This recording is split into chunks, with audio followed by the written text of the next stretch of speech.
تو وہ نوٹس خالی تیار کر لیں، آپ کا ایسے کا پیپر 100% گارنٹی کے ساتھ پاس ہوگا۔ اور یہ CSS PMS آفیسر سے کوالیفائر ہے ایک۔ اور دوسری بات آپ کو بتا دوں کہ اس میں سے ایسے بھی آ جائے گا۔ اور اس کے علاوہ اگر آپ یہ سوچ رہے ہیں کہ یہ ایسے کے نوٹس سر سیل کر رہے ہیں، ان کا مقصد صرف پیسہ کمانا ہے، تو آپ کی یہ غلط فہمی ہے، کیونکہ اس ایک بندے نے 70 سے 80 بکس کا مطالعہ کیا ہے، صرف آپ کے لیے کیا ہے، آپ کی فلاح کے لیے کیا ہے کہ یار سٹوڈنٹس کا ٹائم بچ جائے۔ جو سٹوڈنٹ فرض کر لیں ٹائم کی کمی کی وجہ سے تیاری نہیں کر سکے، وہ بھی تیاری کر لیں۔ اب آپ کو ایک اہم بات بتا دوں کہ نوٹس سیل کرنے کا مقصد خالی یہ نہیں ہے کہ پیسہ کمایا جائے، بلکہ اس کا مقصد یہ بھی ہے کہ اسٹوڈنٹ کی ہیلپ کی جائے۔ اب 6 ماہ میں آپ نے تیاری کرنی ہے یا 6 سالوں میں، یہ آپ کا فیصلہ ہوتا ہے، ٹھیک ہے، لیکن میرے نوٹس تیار کرنے میں 2 ماہ لگیں گے، زیادہ سے زیادہ 2 ماہ، اور آپ کا ایسے پاس ہو جائے گا گارنٹی کے ساتھ۔ زیادہ سے زیادہ کہہ رہا ہوں، ایوریج جون سی ہے 1 ماہ میں تیاری ہو جاتی ہے، ٹھیک ہے۔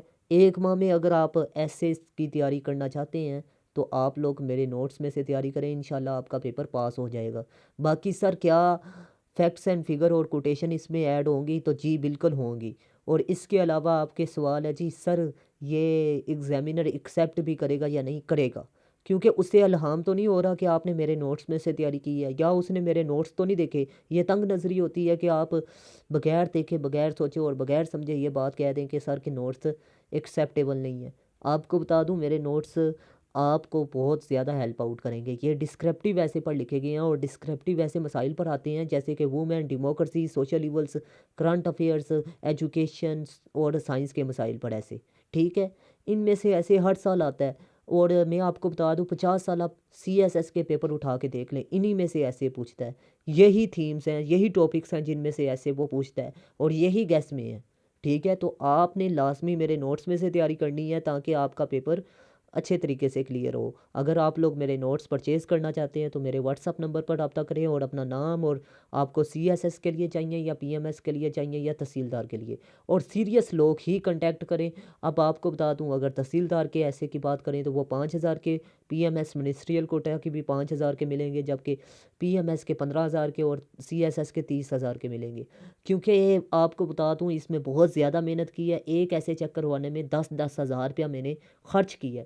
اب آپ کو بتا دوں تھیسی سٹیٹمنٹ کیا ہوتی ہے۔ تھیسی سٹیٹمنٹ کسی بھی ایسے کا وہ تھیم جو ایسے سے وہ پوچھ رہا ہے، جو چیز وہ پوچھ رہا ہے نا، وہ تھیسی سٹیٹمنٹ ہوتی ہے۔ مطلب آپ کو بتا دوں کرپشن پر ایسے آیا ہے تو کرپشن کے آپ نے کوزز لکھنی ہے، ایفیکٹس لکھنی ہیں، سلوشنز لکھنی ہے، تو ان تینوں کا یا دونوں کا ذکر آپ کر دیں تو کم سے کم 2 کا تو ذکر کریں نا تھیسی سٹیٹمنٹ میں۔ مطلب ان جو آپ نے آؤٹ لائن میں کوزز 2 لکھے ہیں، 2 آپ نے سلوشنز لکھے ہیں، ان کا ذکر آپ نے ایک سنٹینس کی صورت میں لکھنے ہیں، ٹھیک ہے۔ جو اس کے نقصانات ہیں ان کا بھی ذکر ایک جملے کی صورت میں، ایسا جملہ بنائیں کہ سارے کے سارے ایسے کو آپ ایک لائن میں بیان کر دیں، اور یہ 50 الفاظ پر ایک لائن ہونی چاہیے، ٹھیک ہے۔ زیادہ سے زیادہ 2 جملے آپ لکھ سکتے ہیں، ٹھیک ہے۔ اس سے زیادہ لکھیں گے تو وہ تھیسی سٹیٹمنٹ نہیں ہے۔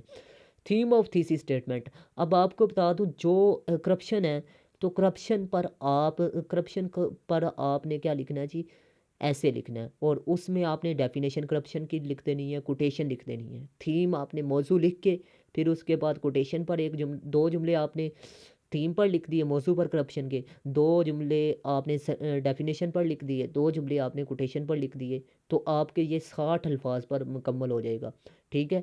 تو یہ میں نے آپ کو بتا دیا تھیم آف تھیسی سٹیٹمنٹ میں آپ نے کیا چیزیں لکھنی ہوتی ہیں۔ 3 چیزیں آپ نے لکھنی ہیں بیسیکلی، ٹھیک ہے۔ مطلب آپ کے ایسے کا جو موضوع ہے اس کا مین تھیم کیا ہے، ٹھیک ہے۔ تو یہ آپ نے اس میں لکھنا ہوتا ہے۔ تو میں امید کرتا ہوں آپ کو یہ بھی اچھے طریقے سے سمجھ میں آ چکا ہوگا۔ اگر کوئی چیز سمجھ میں نہیں آئی تو لازمی ویڈیو کو اگین سماعت کیجیے گا، اگر پھر بھی نہ سمجھ آئے تو لازمی ویڈیو کو تھرڈ ٹائم لازمی سماعت کیجیے گا، انشاءاللہ آپ کو اچھے طریقے سے سمجھ میں آ جائے گی۔ اب بات کرتے ہیں انٹروڈکشن آف تھیسی سٹیٹمنٹ۔ اس میں آپ نے امپورٹنس یا رول آپ نے لکھنا ہوتا ہے، یا لوسز آپ نے لکھنے ہوتے ہیں، یا نقصانات آپ نے لکھنے ہوتے ہیں، یعنی کرپشن کے جو بھی آپ کے معاشرے میں کردار ہے وہ آپ نے لکھنا ہوتا ہے جی، ٹھیک ہے۔ انٹروڈکشن میں یہ 2 سینٹنسز میں لکھ دیں بے شک، اس کا پہلے تعارف لکھیں، اس کی ابتدا کب ہوئی، کیسے ہوئی، ٹھیک ہے۔ اس کے بعد آپ نے اس کا کردار کیا ہے جی معاشرے میں، 2 سینٹینس اس پہ لکھ دیں۔